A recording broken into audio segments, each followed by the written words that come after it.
The CBS Radio Mystery Theater presents...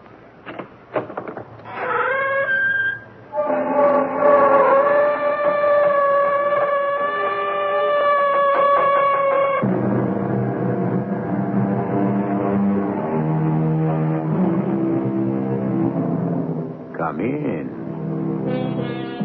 Welcome. I'm E.G. Marshall. If there ever was a country of myth and legend, it's the Emerald Isle, that precious gem that adorns the restless sea, Ireland.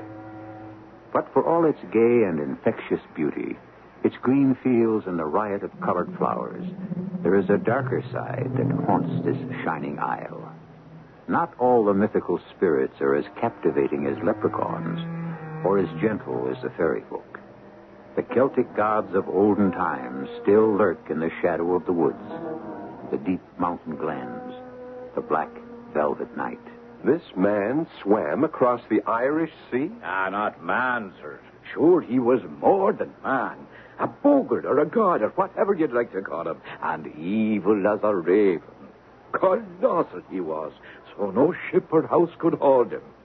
And his heart as black as the pits of hell.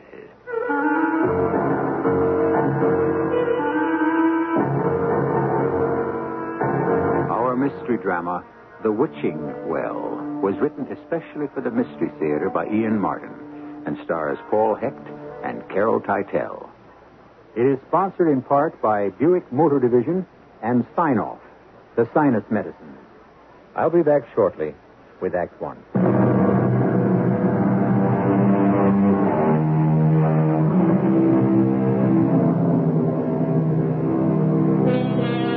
One of the basic pagan worships in any land is the adoration of water. From the beginning of man, the well has been a shrine, a symbol of life to be propitiated by sacrifice and prayer.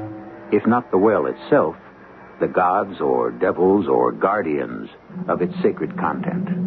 So now let us join Patrick Kinsella of Boston, fourth-generation Irish, as he starts unwittingly on a trip which will take him back to his family roots and beyond them to a brooding, misty, foreboding past, a past where timeless spirits stir and live again.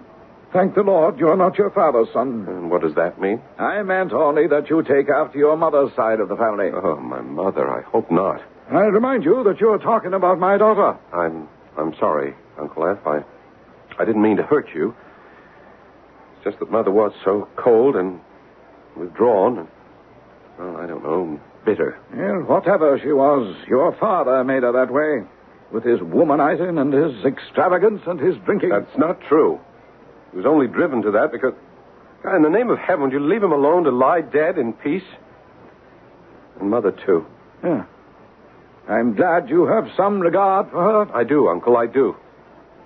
It's just that somehow we were never close, like you and Michael.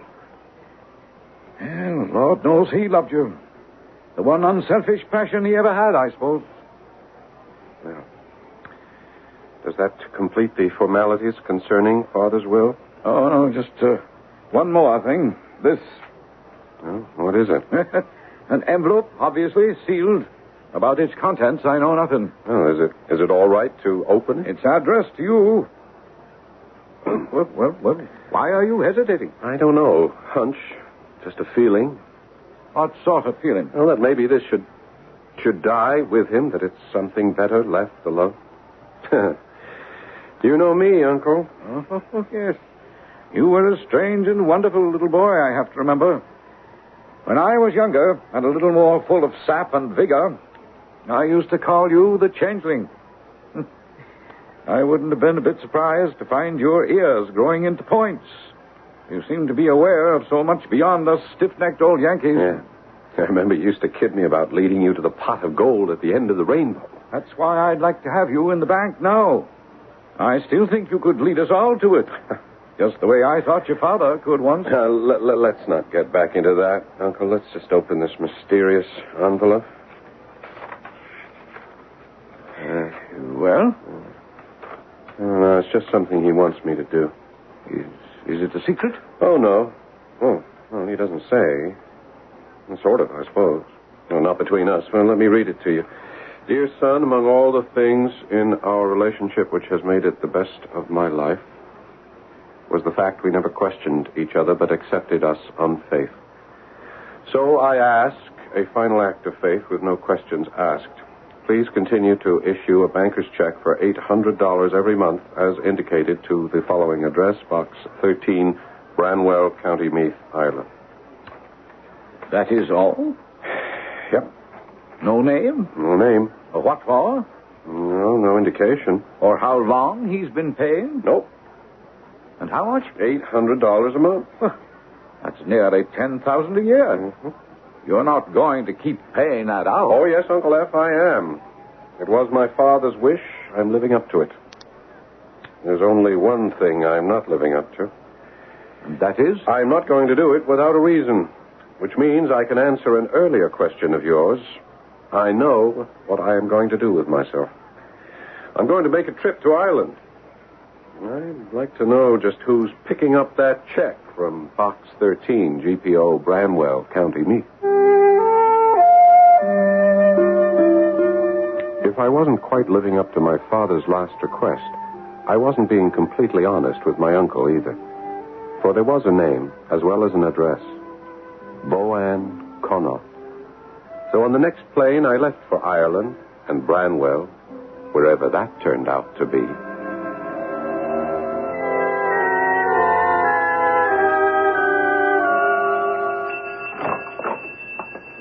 The top of the evening to you, sir. What'll it be? Oh, I'll just have, have you any draft beer? Oh, that I have. Pride of County Meath. Would I be after drawing you one? Yeah, I'll have a glass if you don't mind. Well, now, from the tone of your voice, you'd not be from these parts. America, is it? That's right, but I am of Irish descent. There's your draft, sir. Oh, thank you. And what brings you to Drumcarry? Drumcarry? I thought this was Branwell. Ah, well, so it is in a manner of speaking, or was, you see. Been all of 18 years since we used the old name. The old name? That's right, sir. Up till January 15th, 1922, then it got changed. A lot of things changed once we became the Irish Free State. You mean this town has been called Drumcarry since 1922? That's how it'd be, all right. But if letters were mailed, posted to Branwell, they'd still be delivered. Oh, naturally. Even after all these years? Well, now, Lord bless you, sir. I've been postmaster here the last 25, so I can assure you any letter sent here would find its way to its proper destination, whether it was to Branwell or Drumcarry. I see. Why did you change the name? Oh, I don't know. Superstition, maybe. Not a very pleasant name, after all. Oh, seems pleasant enough to me. Well, that's because you wouldn't know Irish history, or local history, for that matter. One reason or another, it's been a real curse, that old well. Well? What old well? Well, the one the town got its name from. Brand's Well, do you see, to begin with? Yes, there actually is a well. Oh, yes. Well, that is, there was. Been capped up ever since, long enough ago. No need for it once the water supply was brought in. Folks weren't using it anyway, what with its history. But what happened to the well? Did it go bad?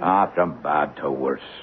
Though 'twas never any good in the first place, to my mind. Not after, as they say, Bran took it for his living place. Who was Bran? Oh, you never heard of him, weren't sure? It is not surprising, since he was Sassenach, and you being of Irish descent. Sassenach? A British man, British. He belonged to them, and we never asked any part of him. But they chased him out of Wales. And it was an ill wind ever blew him west to swim the Irish Sea and up the Boyne, till he found our subterranean caves under the mountains there. This man swam across the Irish Sea? Not man, sir. Sure, he was more than man. A bogle or a god or whatever you'd like to call him. And evil as a hoodie crow or a raven. Colossal he was, so no ship or house could hold him. And his heart black as the pits of hell. My grandfather himself told me that the well was brackish enough already in his time. And to be sure, I always thought it tasted like bog water myself. But no matter. They finally had to cap it after there was one too many. One too many what? Ah, well, sure. Why should I be bothering you with local gossip and old wives' tales? Have another brew on the house. Oh, that's very kind of you, sir. Well, it's getting late. I have to find some lodgings. Do you also have an inn here? No, I'm afraid not. But how long would you want to be staying? Well, I'm a writer, and I wanted to get some background and local color. Could you suggest somewhere I might find a room? No, I might just be able to do that, for I see someone coming down the road would be just the answer. Who? Boan Connaught. Boan Connaught? Where is he? He? Well, sure, what is the matter with you at all? Boan is a lady's name. And there she is herself, if you look out the window, on her way here, bless her heart. Ah, sure, it's the lonely, brave soul she is, and a hard, long life she lives, taken in boarders to make ends meet. Hey, come out now. We'll meet her by the stoop.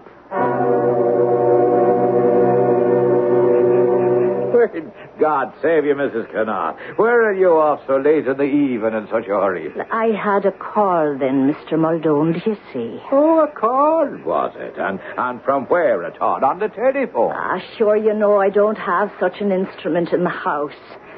From the voices. No, there, 'tis a mite early for the little folks to be about yet. Ah, stop your nonsense, Sean Muldoon. I don't hold with frippery the like of that. I have my own voices, and they serve me well. Was there something for me in the post, then? Ah, no, sure, not even one of them advertisements. Number 13 is as bare as the old woman's cupboard. Ah, but I heard it so clear. Well, maybe you did, after all. For he is a gentleman, a writer and all, is looking for lodging for a while. And 'twas in my mind that you might want to take him in. It'd only be for a couple of weeks, Mrs. Connaught. I'm willing to pay anything within reason. You're from the States. Yes, I am. I should introduce myself. My name is Patrick Kinsella. Well, now, there's a fine Irish name for you, eh? Is it not? Kinsella. Patrick? Well, the full name is Michael Patrick Kinsella. Ah, that'll be it. The room will be 10 and 6 a day with breakfast. 18 shillings with full board. No reduction by the week or month. It's just by the day. Oh, that'll be fine. Now, let me see. Suppose I pay you 2 weeks in advance? Have you luggage? It's in my car outside. Come along, I'll drive, and you direct me where to go. I had the strangest sense that I'd stepped across a border into a dream fantasy world. We drove a short distance and over a bridge. And then, at her direction, I turned down a hill and onto a cobblestone road to stop in a courtyard paved the same way, next to a round structure about waist high that was roofed over by some heavy oaken timbers dovetailed together and shaped to fit like a lid. Is that a well? What else? That's Bran's well. The one that's never used anymore. The one that was fouled forever. As well you know. What do you mean, as well I know? Who would know better? Now, I want to know something. What? Why did you come back, Michael? Why did you ever come back?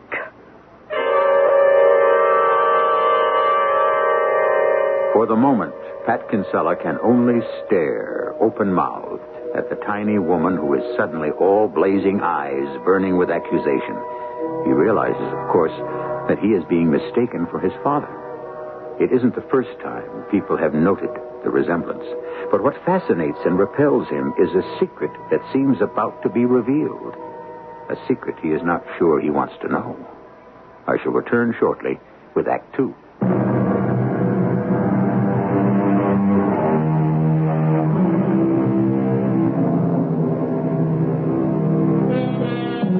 So here is Michael Patrick Kinsella in the year 1940, sitting in a car next to a little wisp of a woman who, for some inexplicable reason, his dead father has been supporting for over 20 years, secretly. And next to a well that has been capped and shut tight, against what? The legends of the enormous demigod who lives far below in its subterranean caverns, always hungry for the sacrifice of a human soul?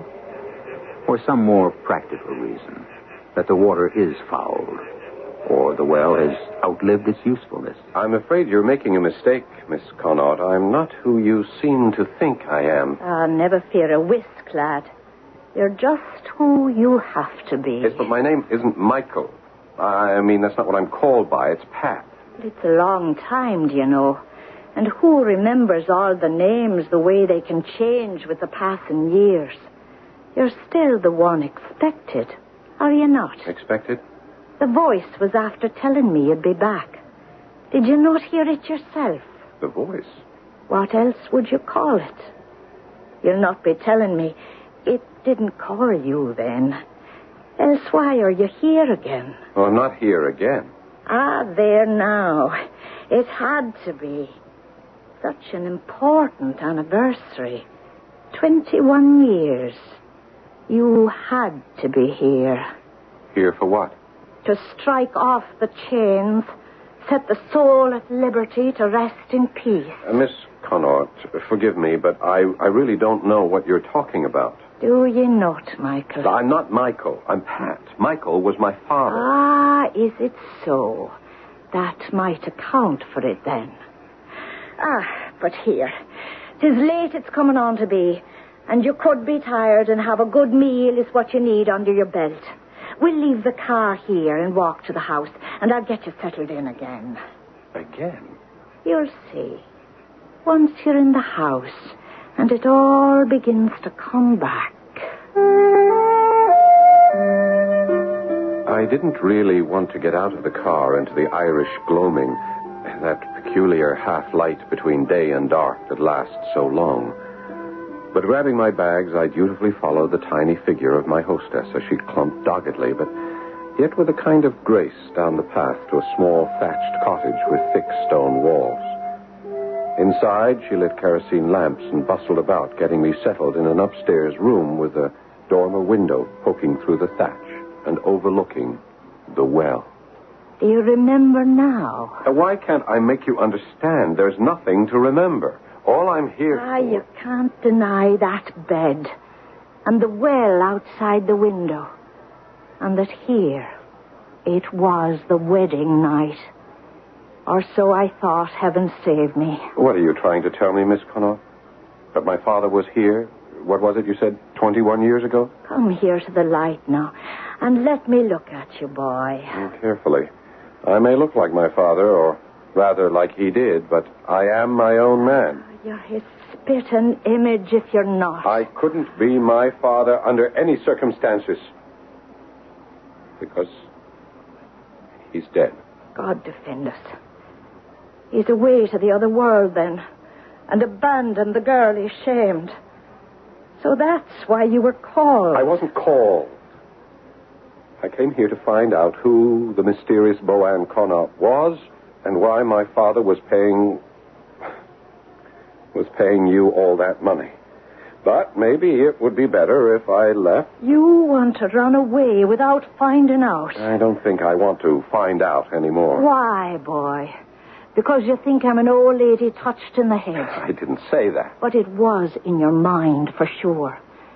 Because these old eyes are dim, and I thought I saw himself raised up from the past and come to make us whole. You see now that I'm the son and not the father. More's the pity, for now indeed we're lost. And there's no more waiting this side of the curtain. 'Tis all too late, and the shame must burn itself into eternity. My life is done. Miss Connaught, let me be honest. If my father deserted you or walked out on you sometime in the past, I'm sorry. But it looks at least as if he's tried to pay his debt. Walked out on me? Sweet Mary, look down on us. 'Twas not me he walked out on. 'Twas... There now. It's the storm. It's been threatening all day. What I had to say will have to wait. Why?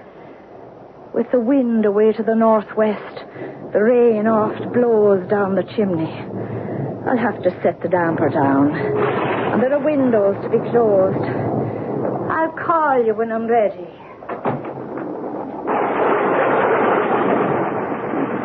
This would have been my moment to pick up my heels and run. My last chance. But I had waited too long. I went to the window, peering out through the streaming rain that blurred the window panes. For one breathtaking moment, I thought I saw the lid on the well lift, as though some strange creature was about to answer the knocking of the raindrops on his door. And then suddenly it was too dark to see anymore.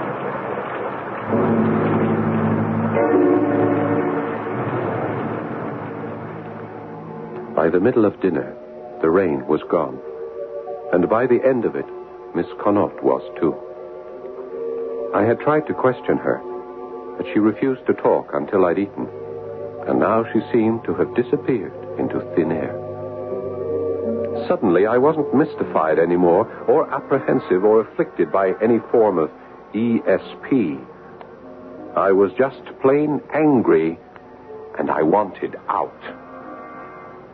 I packed my bags, slung them in the car, headed out of the cobblestoned yard and along the road to the bridge. But that's as far as I was going. It was awash, a foot under the swiftly flowing river. All right, just a minute, I'll roll it down. Were you looking for me? No, Miss Connaught, frankly, I was taking a powder. Of what? I thought you had run out on me, so I decided to run out too. You'll not run very far this night. The bridge is underwater, and the river isn't even crested yet. If we get more rain tonight, we're in for flood. You'll not get across very soon, boyo. All right, then. Climb in. I'll take you back to the house. Looks like we're fated to open some graves.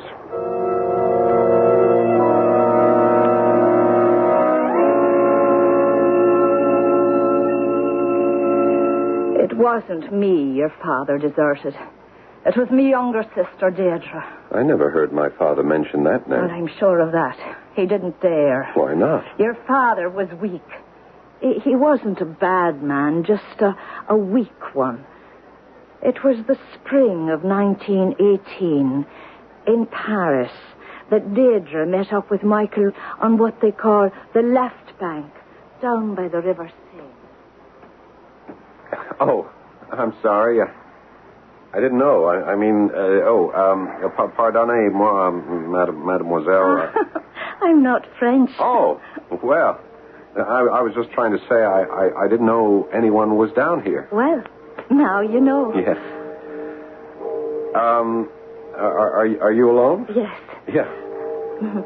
Well, I guess you want to stay alone, so, well, I'll just, hey, listen, couldn't we just, talk a few minutes? I don't speak French, so I don't get to talk to many girls. Well, that's funny now, is it not? Here I speak English, but I don't get to do much talking in a social way with the English soldiers. Oh, no, I'm not English. I'm American. So I hear. And you are not English. You're Irish. I can hear that. And if I am? You know, I'm Irish, too. No, I mean 3 generations back. Are you now? And where do you live in the States? Boston. There's almost as many of us there as there are in Dublin. Is that a fact? And you're here to save us all and to be a soldier boy. I'm here to help beat the Kaiser and save my skin if I can. I'm not much for war. Nor me. That's why I'm down here now looking at the river tonight, trying to forget. Another one. A special one who died tonight. Your fiancé? No. Boyfriend? No. Any more than they're all that. The poor hurt darlings. No, I'm a nurse, you see. Oh, well, not a real nurse, not an RN, just a helper. Like me. My name is Michael Kinsella. Well, how do you do? I'm Deirdre Connaught. Hello, Deirdre. Hello, Michael. I never called a girl by her first name that fast before. Nor me a boy. You're a fast worker, Michael Kinsella. Only because I've never really been in love before. What? At first sight. Don't you feel any way the same? It's ashamed I should be to admit it. But the trouble is, I do.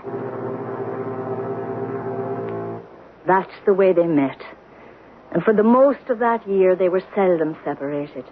It was just sheer luck that Michael was assigned to the quartermaster's staff in Paris and never saw any action. The war was just a sort of holiday to him until the day he was assigned to return home, and he had to face the truth at last. But you can't just leave me behind. Not now. Not the way I am. It's all right, darling. I've gotten a leave. I'm going to see you home. Home? As far as London, anyway. Now, the way it is, I have to go there on business, so the hotel reservation has been made. We can try to work it all out then. Work what out? What we're going to do. I mean, how it's going to end. End? It has to, Dee. Oh, there's no excuse. I know. I should have told you from the very beginning, but... Well, it's over for us. Why? Because I can't ever marry you. I'm married already. You're married? To someone else? Yes. But you can't be. Mike, you can't. I'm having your child. What am I going to do? It's all right, darling. You won't ever have to worry. I'll support him and you, I promise. But... Look, when we get to London, everything will be arranged legally. Legally? Well, what can be legal? There's nothing I can do now. Neither of us believe in divorce, and besides, it's out of the question. Why? Well, my whole position with the bank, my future in business is because I married my wife. Her father owns the bank and half of Boston, for that matter. They cut me loose. I couldn't support myself, let alone you, and the child that's coming. So, you're giving me one who's to have no father. But that wasn't the way it turned out at all.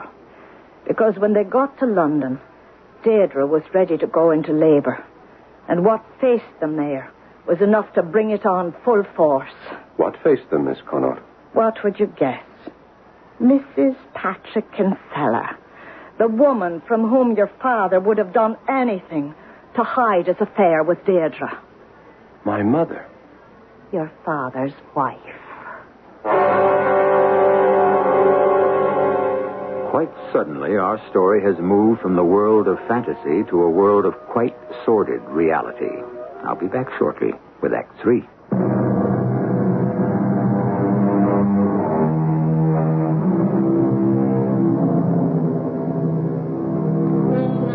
I'll leave all of you to imagine what happened in the scene when Michael Kinsella and Deirdre Connaught, already 7 months pregnant, unexpectedly had to face Michael's wife.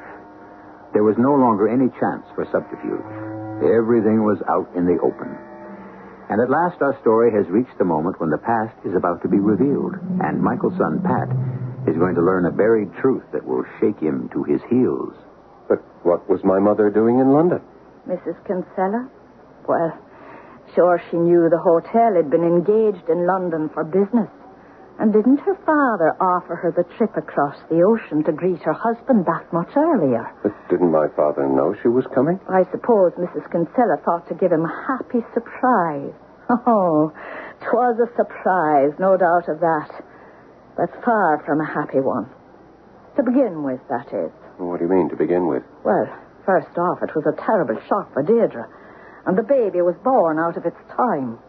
Dead? Oh, no. Before his time. But alive and kicking and screaming and ready to hang on to life. There was no easy way, do you see, out of it all. Or so it seemed. What are you trying to tell me? Did you never wonder why you never had any brothers or sisters at all? Oh, of course. I suppose every only child does. Well, you'll not have to wonder any longer when I tell you that the one you've thought your mother all this time never could have a child in this or any world. And, well, she and your father knew it before they were ever married. You mean that I am that baby? What chance had a child born outside the church for a life here in Ireland, against the future for him in America, oh, not to mention the miracle it was for a barren woman to be given the gift of motherhood. But no one ever guessed. Why should they? The one you thought your mother had said farewell to her husband only 7 months before. She'd been waiting a month in London, and it was weeks before she left to sail over. You were born early, and it was easy to bring the time into joint with all the red tape of mustering out your father in England instead of America, and the holiday they pretended to take in Europe after. By the time the three of you got back to America, there was no one to question. It was her having a baby that had delayed their return. Except you.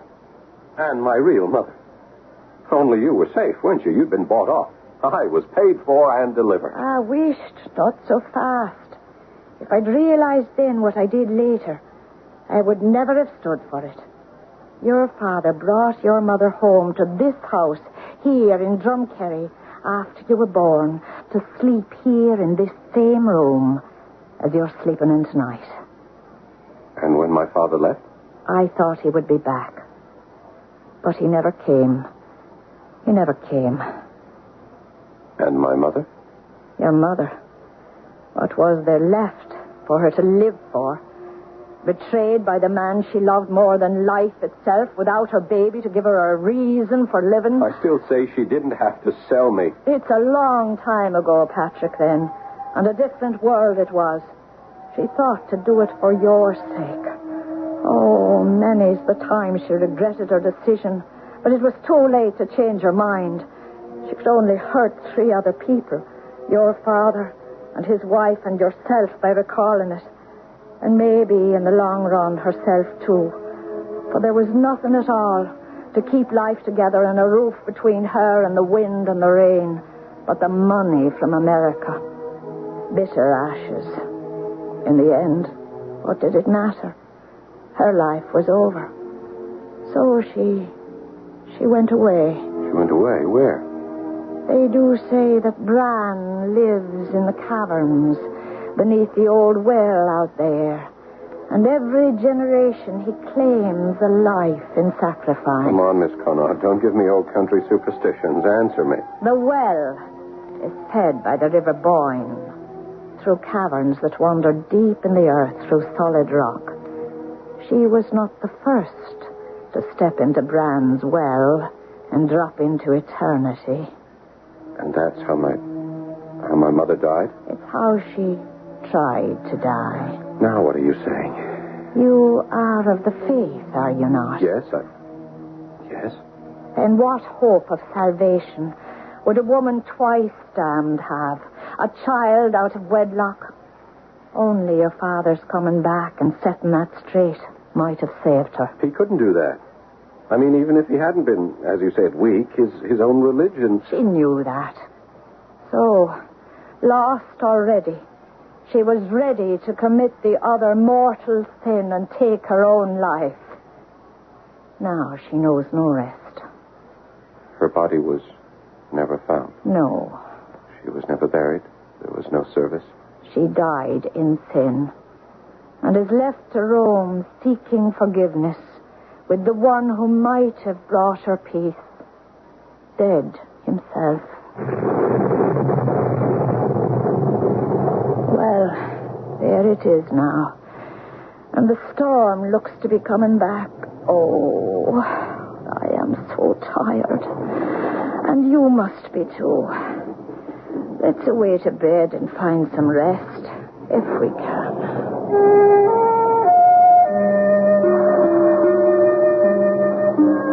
I don't suppose I've ever felt more tired in my life.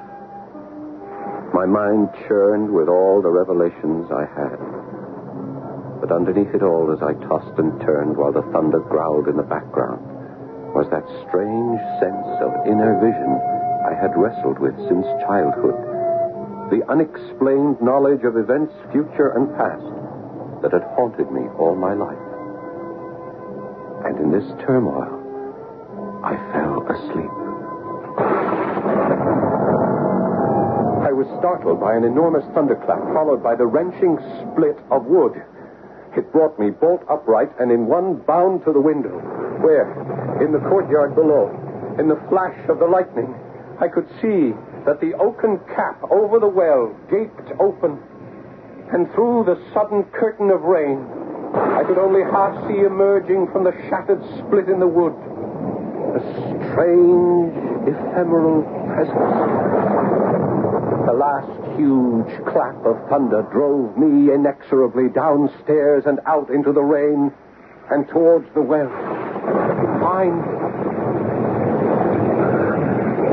Are you all right? Of course. You're getting soaked. So are you. Well, that doesn't matter. Come, we should go into the house. Should we? Why? Well, it's crazy to stay out in a storm like this. Does that bother you? Let's stop it.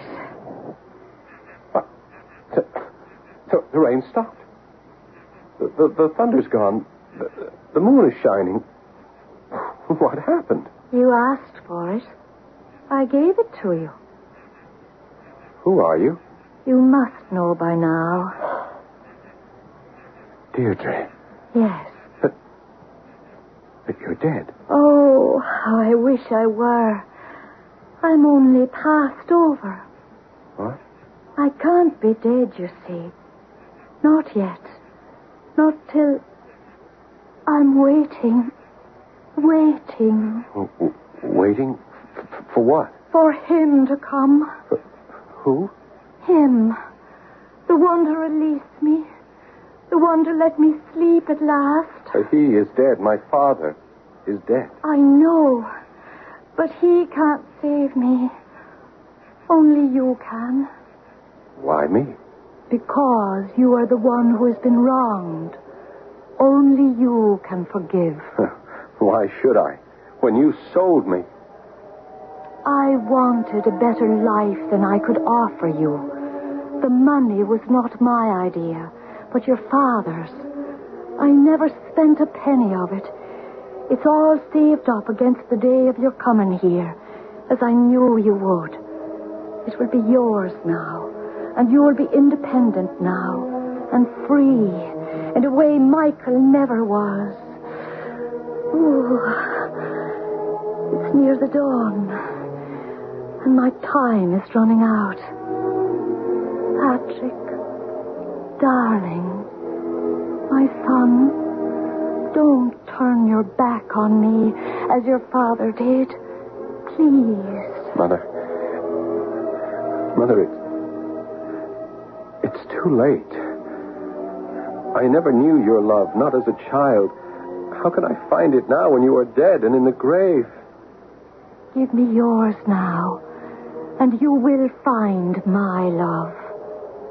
Set me free, and I'll come to you in good time. You will see. Mother, I forgive you. I forgive you with all my heart. Then my bonds are broken, and I can go meet your father as my newborn self in this other life. Look for me, my darling. Look for me. I will come to you at last and will bring you all the love you have missed. I came awake, my head ringing with the force of the thunderclap. I rushed to the window. Even through the streaming rain, I could see the well. The cap was unbroken, in place. But how could that be? I had seen it split in two. Could all that have been a dream? The first light of day was banishing the storm. And suddenly, I had a premonition. I searched through the house for Miss Connaught. I found her, sitting in an easy chair in the living room. The small, seamed face smoothed of wrinkles, a smile on her lips, her eyes closed, and a locket on a chain resting in her hands.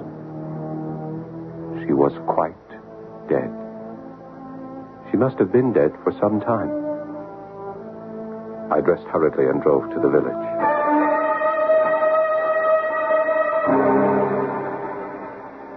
So poor little Boan Connaught is gone at last. Ah, well, 'tis a blessing. Little she had to live for and all without a man ever. Mr. Muldoon, the well. Miss Connaught had that cat, didn't she? Ah, no, indeed, that was the town. There were too many young colleens over the years stepping off its cokehead. And the last one was just too much. Miss Connaught's sister, Deirdre? Sister? Boan Deirdre Connaught? Sure, she never had a sister in this life. Single she was. And half the boys in the county after her, till she came back from Paris, France in the First War. And never another man would she give the time of day to from that time till now. Now that she's in her grave. So there it was. I suppose I should have guessed it all along. That sad little lady was Deirdre Connaught, the mother I never knew. And all that love unspent between us. But somehow I'm not sad. I open the locket, and there's a picture there of her as she must have been when she was young. Tousled red hair and sea-green eyes, dancing with impish merriment. And I know that somewhere in the future she is to come to me again. And this time we will live out our years together. I'm as sure of it as I am of my own name.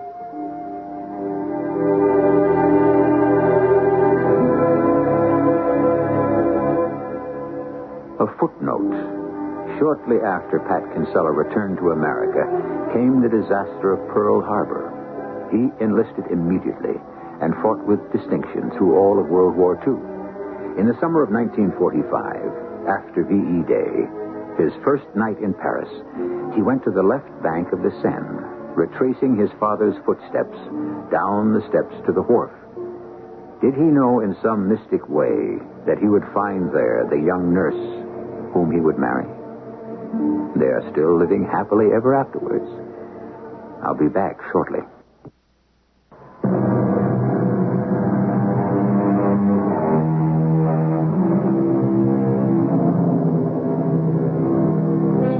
The old dark gods may still haunt the Emerald Isle, but somehow it's the bright and happy ones who seem to win out in the end. So, for all her travail, her sorrows, and her harried history, let's remember Ireland with the face she always manages to turn to the world. The one with a smile. Our cast included Paul